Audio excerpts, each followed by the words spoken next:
Okay, guys, we're going to do a little deep dive into this show right here. Now, I'm not suggesting that anybody watch this. This is made by the people that made Breaking Bad about the drug dealer teacher or something like that.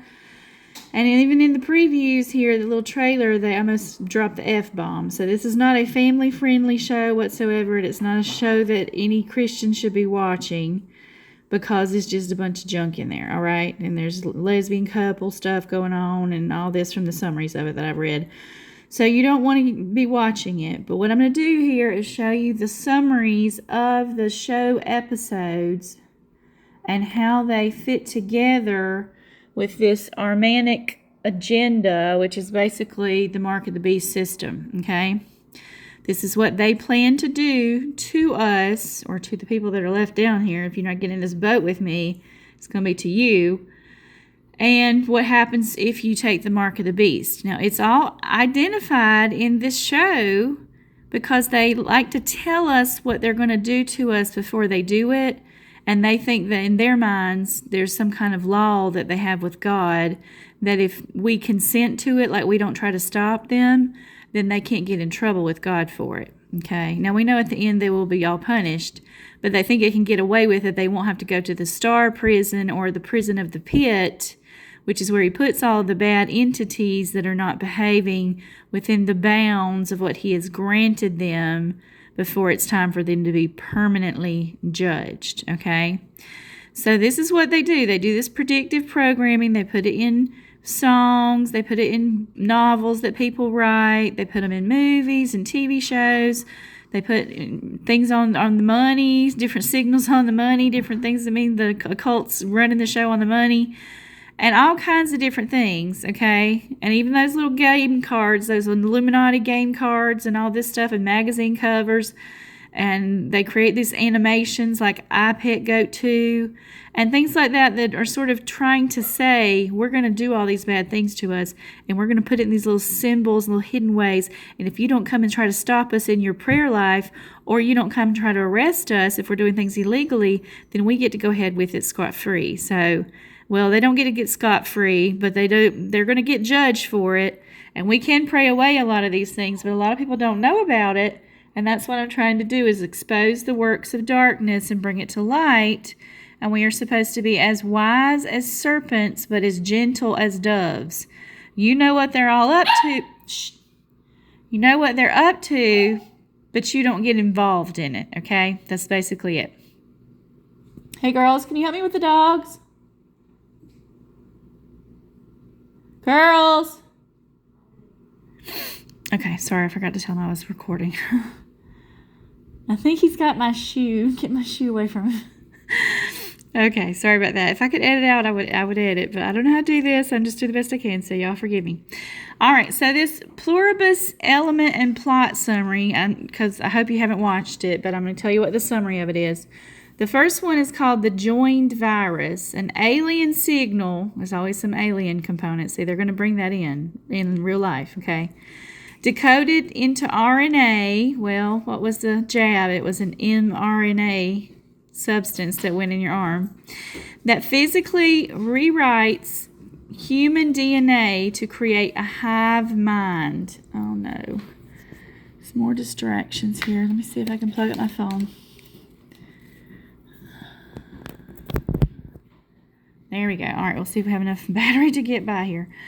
Okay, so it physically rewrites human DNA to create a hive mind, and that goes into their agenda here, the hardening, turning the fluid soul into a rigid biological machine. And it's not really necessarily that you're grafted in with technology, but it's more like witchcraft magic, okay? Now, there is some scientific components to it, but it's not just technology. This has definitely got a dark side spin to it, okay?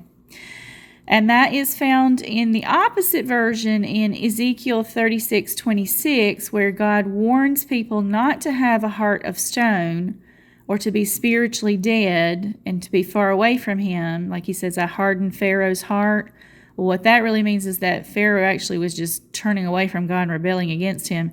And so instead of trying to pursue or trying to change his mind and get him to try to repent, God just eventually says, okay, I'm just going to walk away from you then. You want to have a hard heart? Have a hard heart. And so that's what he's talking about there. And these people are going to literally have stony hearts, okay? It's going to literally turn them into some kind of stone sort of creature that can move really fast because it's working on this energy from the dark side here. Some supernatural energies going into these people. And they're going to literally become idols, living idols of stone. That's the irony of it, isn't it? Or the genius of God. This is how these people that are worshiping themselves, they're going to turn into idols. It's kind of like King Midas, where he wanted gold so much, it was such an idol to him, that he eventually started turning everything into gold, including, I think, himself into gold at the end, right? It's been a long time since I read that story, but it's very similar to that. And then Enoch 67:8, their bodies shall be hardened, their spirits shall not see. So see, remember, Enoch is a biblically endorsed book of truth. So that way you can understand what's going on here. And then enforced sunny mood, this is from the Pluribus plot again. The infected exhibit a forced artificial happiness and helpfulness that feels sterile and eerie. So they're going to believe that they're living a high life. It's going to be fabulous. And that's why they're going to try to encourage everybody else to get it too. But the deception that's going on here in the real agenda is that they're replacing true joy with sterile artificial bliss, almost like virtual reality. It's what they're going to be living physically every day when these demons and dark forces, dark fallen angels, inhabit them. 2 Corinthians 11:14, for Satan himself is transformed into an angel of light. Remember, he's going to trick them as something that's great and it's all wonderful. And then Enoch 96:3, you shall have no peace, for you follow the words of the proud. Okay, and that's what's going to make them be an idol in their own hearts. Okay. Then we have on the show the alien signal, a complex transmission from deep space that bypasses human wisdom. Wisdom comes from who? From the Lord. With cold technical instructions. And then the real truth of it is the cold intellect, knowledge without love, used to enslave the mind. Okay? So they're going to think that they've got such enlightenment or such knowledge or whatever, but really they've been tricked, okay? It's fool's gold.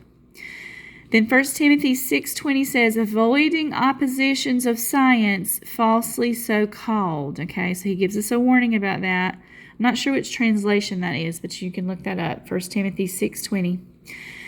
Enoch 7:1, they taught them charms and enchantments and the cutting of roots and also this alchemy stuff with these metals and how to make weapons out of them, but also how to do spells with them, which is what all this has to do with. The watchers or the angels, the fallen angels that made it with the women that created the giants in Genesis chapter 6. You'll also see it in Genesis 3:15 that Satan's going to try to have a seed of his own, the seed of the serpent, and then the seed of the woman are going to have a little battle, okay? That's what started in the garden.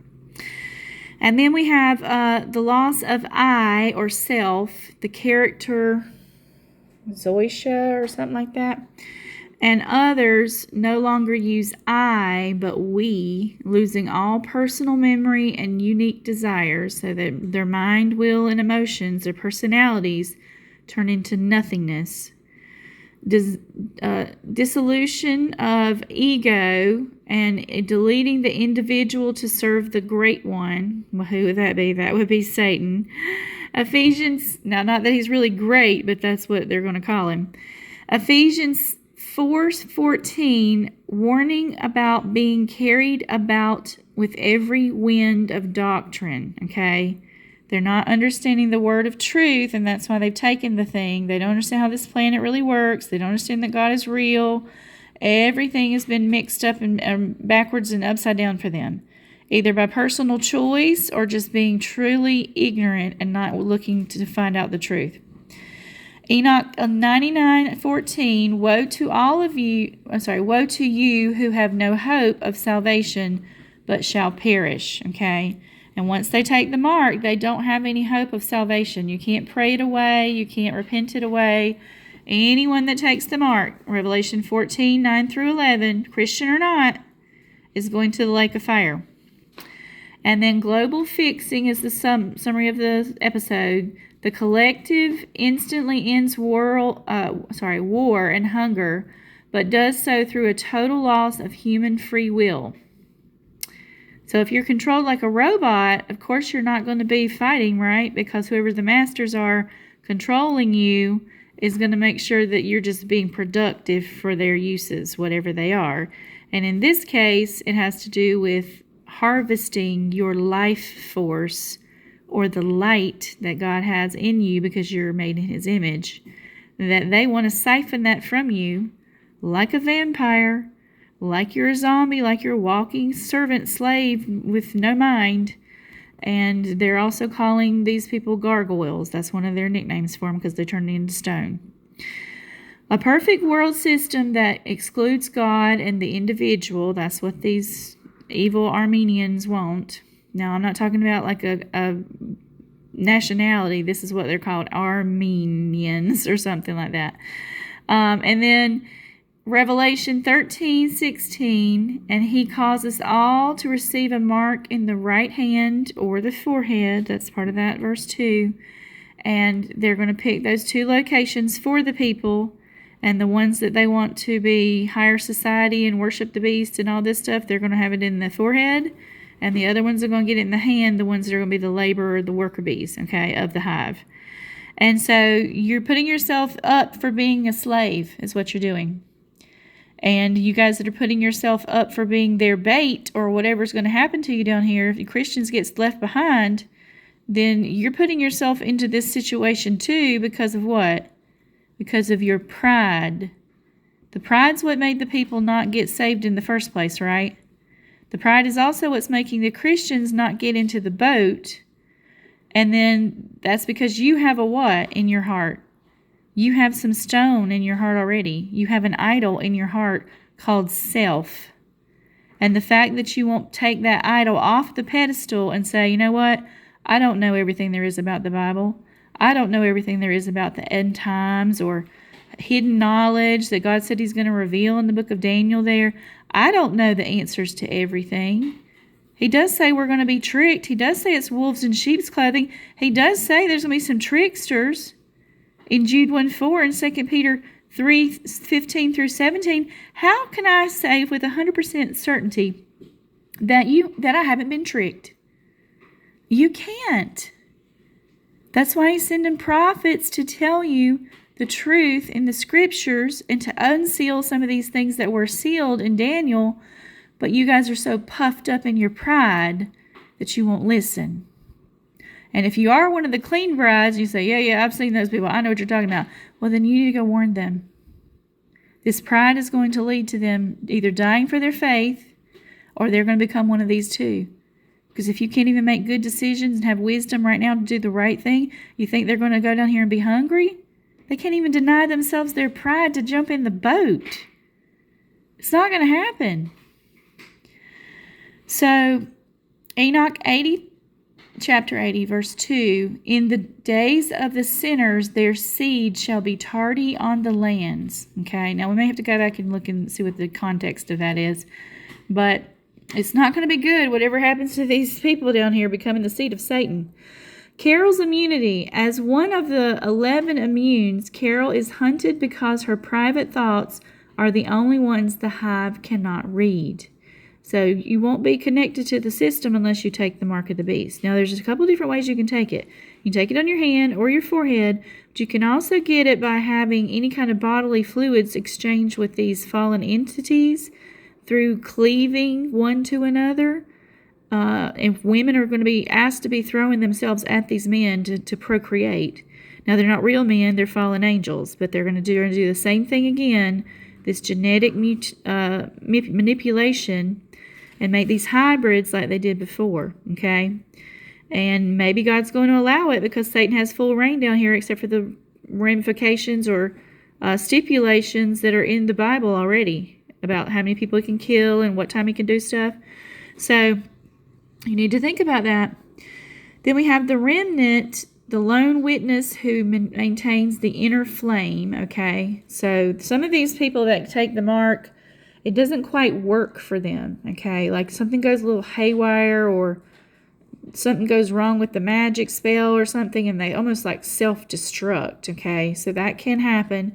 But also in this parallel, the ones that would be not succumbing to the spell or the witchcraft in the mark would be what? It would be the unmarked ones, but also the saved ones. Now, the saved ones are the most protected.